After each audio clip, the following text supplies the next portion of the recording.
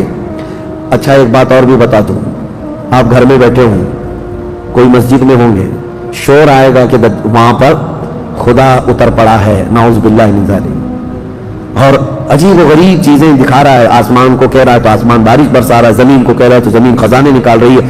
کچھ لوگ جو گھر میں بیٹھے ہوں گے، توجہ یہ بہت اہم بات کہہ رہا ہوں، کہیں محفل میں ہوں گے، مسجد میں ہوں گے، جب یہ شور آئے گا تو کچھ کہیں گے کہ چلو ہم بھی جا کر دیکھ کے آتے ہیں، تو کچھ لوگ یہ کہہ کر کے اٹھیں گے اور جا کر کافر ہو جائیں گے،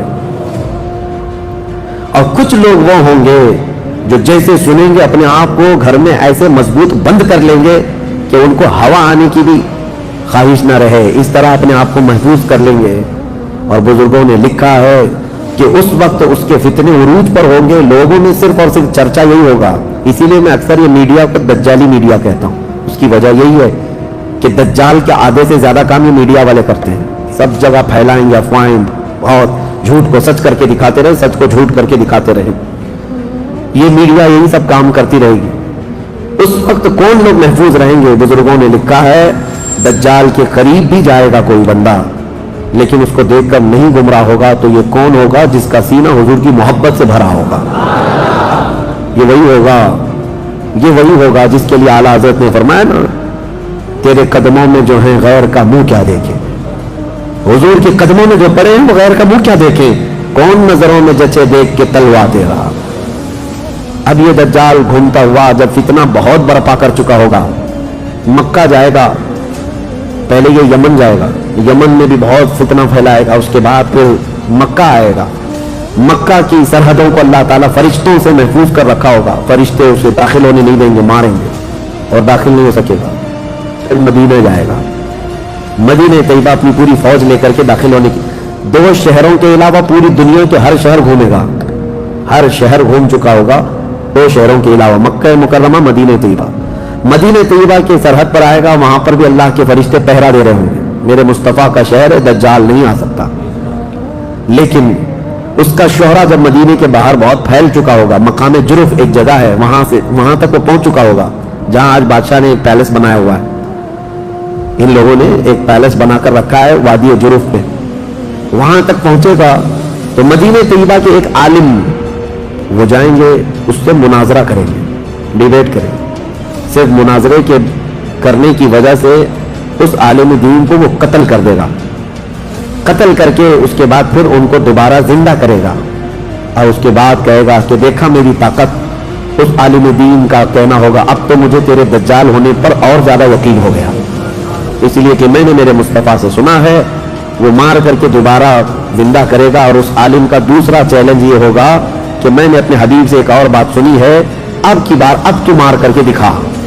دوسری بات حدیث پاک میں ہے، دوسری مرتبہ اس عالم کو قتل کرنے کی 1000 کوشش کرے گا لیکن مار نہیں سکے گا۔ وہ عالم ربانی بیان کریں گے، اللہ کے نبی صلی اللہ علیہ وسلم کی بیان کی ہوئی علامات یہی ہیں، ایک بار قتل کر کے اٹھائے گا لیکن دوبارہ وہ مار نہیں سکے گا۔ یہ فتنہ پھیلا ہوگا دجال کا، اور یہ گھومتے پھرتے ملک شام پہنچے گا جہاں امام مہدی ہوں گے۔ امام مہدی یہودیوں سے جنگ کرتے کرتے اور دجال کے فتنوں سے فیس کرتے کرتے وہاں پر ہوں گے، ملک شام میں، دمشق میں، دعا کر رہے ہوں گے اللہ ان کے فتنوں سے بچا۔ ایک عصر کی نماز ہوگی، جب امام مہدی نماز کے لیے جا رہے ہوں گے، 2 فرشتوں کے پروں پر ہاتھ رکھتے ہوئے سیدنا عیسیٰ علیہ السلام اتر جائیں گے۔